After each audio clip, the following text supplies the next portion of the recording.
Ready for a deep dive into a happiness that lasts. Let's do it. Today, we're exploring the heart of genuine well-being with Matthieu Ricard's Happiness, a guide to developing life's most important skill. And what makes this deep dive so fascinating is that Ricard himself, right, he embodies this whole blend of ancient wisdom, and modern science. Okay, yeah, unpack that for me a bit. What do you mean? So get this.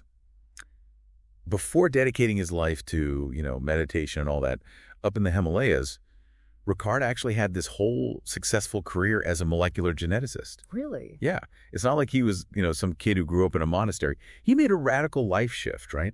And to me, I think that shows us that this deeper happiness, it isn't about like where we come from, but about tapping into something, within us. So he went from studying DNA in a lab to meditating with Tibetan masters. That's quite the journey. It is. But I guess for our listeners, how does that translate to, their lives, like my life? And that's exactly what makes Ricard's work so compelling, He doesn't just offer these like feel-good platitudes, you know what I mean? Right. He backs up these ancient Buddhist teachings with like cutting-edge neuroscience. Wow. Like he actually volunteered to have his brain scanned during meditation. No way. Yeah, it was groundbreaking research on how these practices literally change our brains. So we're not just talking about fleeting happiness, that quick hit of dopamine we get from, say, scrolling through social media. Exactly. That's the thing.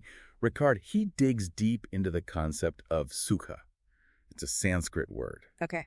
And it describes a more profound, lasting state of well-being. A really deep-seated sense of peace and fulfillment.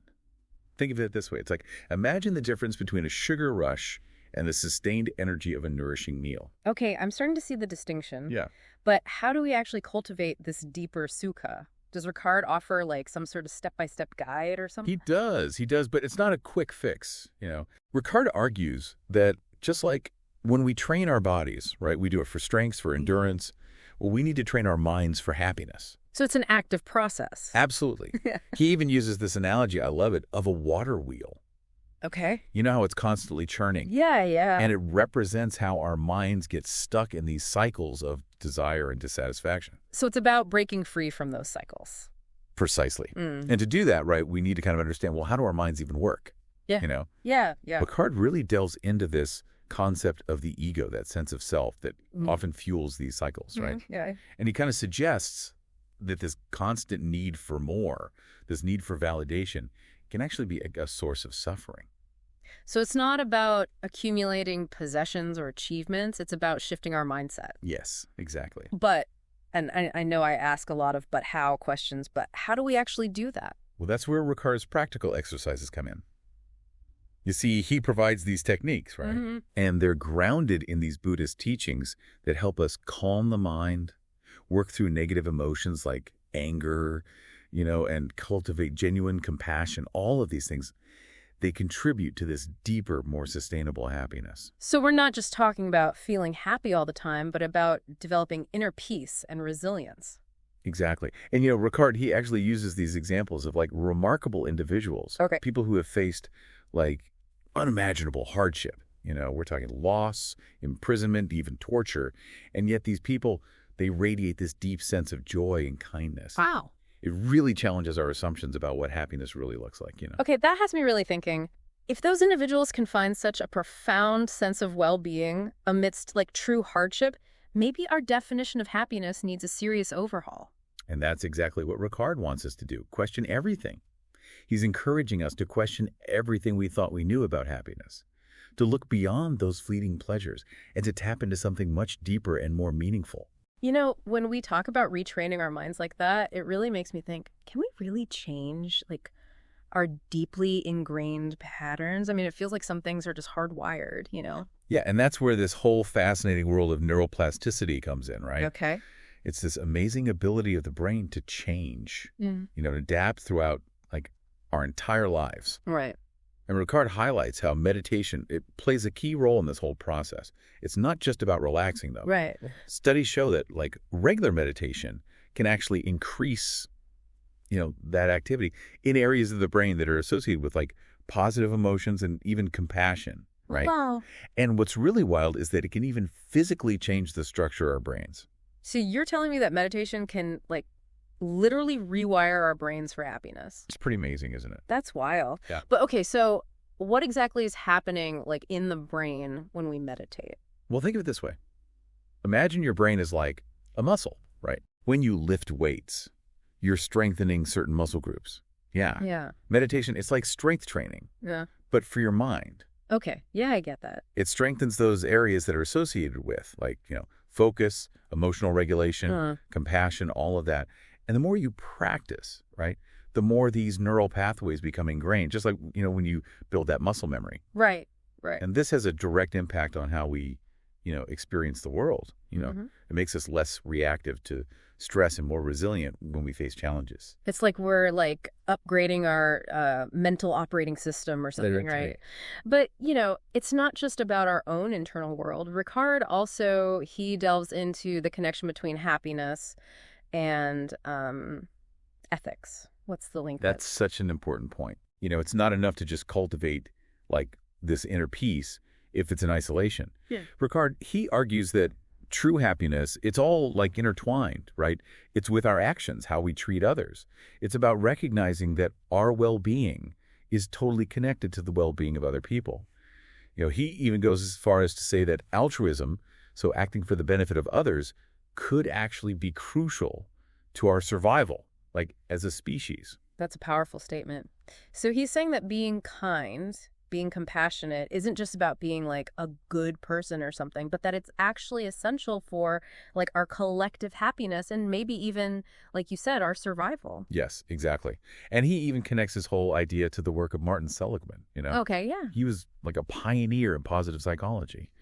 And Seligman's research actually found that just engaging in, acts of kindness, even really small ones, can boost our own happiness. And it can do it more effectively than, seeking pleasure just for ourselves. So it's not just about meditating up on a mountaintop somewhere, right? It's about bringing that sense of peace and that compassion into our like daily interactions with everyone. Exactly. Yeah. It's about how we like actually show up in the world, every day. But how does Ricard suggest we cultivate, this sense of altruism? Well, he offers some, practical advice. It's grounded in those Buddhist teachings we were talking about. And he encourages us to like challenge those like really ingrained patterns of being, self-centered. Right, yeah. And those patterns, they often drive our actions, don't they? Totally. So he suggests things like loving kindness meditation, where you're cultivating feelings of warmth, compassion, and you start with yourself. Okay.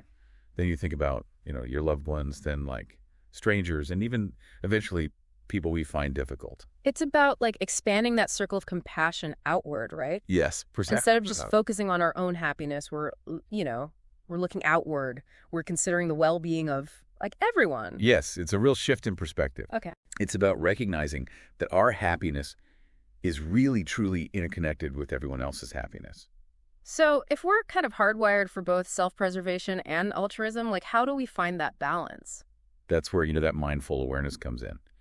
It's about paying attention to our thoughts, our emotions, our motivations without like judging ourselves, Right. It's about recognizing those moments when we're acting, out of self-interest and when we're acting with genuine care and concern for other people. Ricard argues that, as we cultivate this awareness, we can make more, conscious choices. Yeah. Choices that benefit, ourselves and other people. This is making me think about how we measure success in our society. We always focus on, the economic stuff. Those indicators don't always show like genuine well-being though, do they? You're absolutely right. And, Ricard, he points to this great example of the Gross National Happiness Index. Oh, yeah.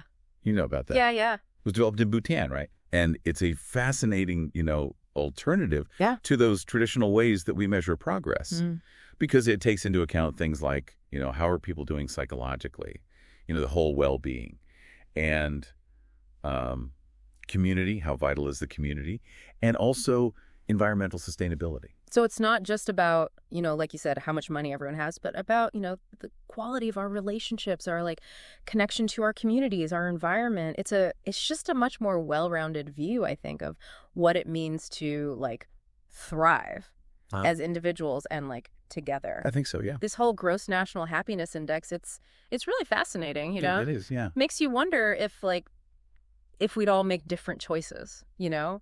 Like as a society, if we prioritized, I don't know, like happiness instead of just, money. It's a huge question, right? Yeah. And it's something that Ricard really grapples with in his work, Okay. He points out this kind of like disconnect. You've got in a lot of developed countries increasing wealth, but the levels of happiness haven't really gone up. Yeah. In fact, there's some studies, and it's kind of disheartening, but they suggest that maybe well-being's actually gone down. Really? Like over the last how long? Like in recent decades, yeah. So we're getting richer, but not necessarily happier. Yeah. It's kind of a paradox, right? It is. Why does Ricard think that's happening? Well, he says we're kind of, I don't know, stuck maybe Okay. in this cycle of consumerism, Yeah. It's like we're always chasing after the next thing, like it's going to be a bigger house this time or a fancier car, whatever the newest gadget is. Yeah. And we think that's going to make us happy. Yeah, but it doesn't. But it doesn't really, right? And part of the problem is that like all of this pursuit of stuff, it comes at a cost. And the cost is the stuff that really matters. Relationships, connection to our community, a sense of purpose. Yep. All of that gets pushed aside. It's like like on a treadmill? Yeah. Always running, but never really getting anywhere. Exactly. And it made me think of that study, I don't know if you remember it, Ricard talks about it, with the rats. Oh, yeah. The ones with the pleasure lever. Yes. The rats were like so focused on that hit, Yeah. that immediate pleasure. They totally like forgot about everything else. Food, water, even hanging out with the other rats. Wow. So even the rats, Right. they get caught in the trap. It's a powerful image, isn't it? It is. So how do we get out of that cycle then? I mean, it feels like we're just constantly bombarded with messages that, to be happy, we need more. Well, Ricard would say that it starts with shifting our focus. Okay. It's not about, getting validation from outside. It's about that inner fulfillment. Recognizing that, like, true happiness, it's not, you don't get it from someone else. You know what I mean? It's not this thing you buy. You got to build it from within. Yeah. It's something you cultivate. And that process, that cultivation involves, really looking at what in our lives has meaning, what connects us to something bigger. That's, easier said than done. For sure. But it's not like to do that, we've all got to give up everything and move to a cave, right? Yeah, no, absolutely not. Yeah. And Ricard, he makes that point. It's not about, rejecting possessions altogether. He even talks about, like, those rickshaw drivers, the ones in Delhi. Yeah. They find so much contentment in their lives. Really? And their lives are, materially speaking, very simple. It's a good reminder. Happiness isn't really about our circumstances, is it? It's more like an inside job. It really is. It's Okay. about our state of mind. So how do we cultivate that then? That state of mind, like how do we find contentment, joy, like in the middle of just life, with all its ups and downs? That's where all those practical things that Ricard talks about, that's where they come in. Okay. He's got the mindfulness meditation, the loving kindness practices, even just like simple gratitude exercises. Yeah. And they help us, I think, to kind of shift our perspective, calm our minds down, connect us to something a little bit, I don't know, deeper, more peaceful. It's like we were saying before, it's that training, isn't it? It's like we train our minds for happiness, just like we, train our bodies to be stronger or to have more endurance. I like that, yeah. It's work. It is. But if you listen to Ricard, the rewards, they're huge. And, this isn't just about us being happy, right? I mean, he makes a really good case for how important altruism is. That sense of connection, compassion for other people. It's not just like a nice thing to do. He says it's like essential for all of us, for everyone to do well, and maybe even for humanity to survive. That's a big one, isn't it? It is. So as we're wrapping up this deep dive into Ricard's book, it feels like, I don't know, we're left with a couple of things. A challenge maybe, and then also like an invitation. I like that. So the challenge, I think, is for all of us to look at how we define happiness. What do we really think it is? And to maybe like look beyond just those quick hits of pleasure and try to cultivate something, deeper, more about inner peace and connection. Yes, absolutely. And then I think the invitation, it's to think bigger about happiness. Okay. It's not just about me. It's about, everyone. It's about recognizing that my happiness, it's all tied up with your happiness, with everyone else's. We're all in this together. We are. And, by cultivating that compassion and by like really trying to do things that help everybody, well, we just might create a world that's, a bit more joyful, Yeah. more harmonious for ourselves, for our kids, for everybody. It's a beautiful vision, isn't it? It is. It's a really powerful message. And, maybe something for all of us to think about as we go about our day, What if, and this is a big what if happiness, like the real deal, is more about all of us, more about everyone than we tend to think. Something to chew on, right? Definitely. Lots to think about.